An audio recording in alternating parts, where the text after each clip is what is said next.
All right, so we're at the final assembly. So we've printed 3 gear stages, we've screwed them together, we test that it works great, we've broken them in. Now, we don't need this carrier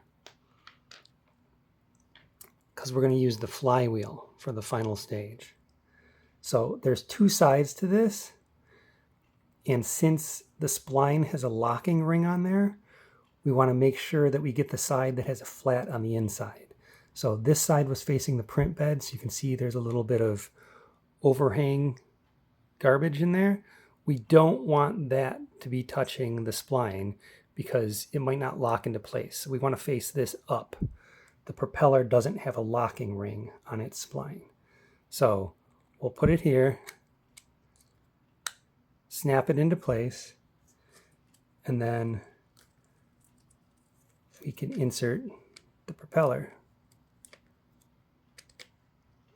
So now instead of using this thing to turn it, we printed the handle and inserted pins just like it was a carrier.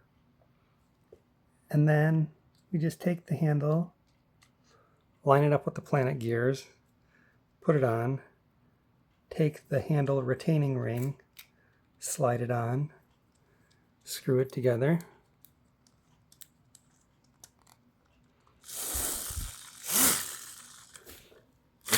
Oops. So the nice thing about it not being locked is if it hits something, it just pops off rather than breaks. So that's actually a feature.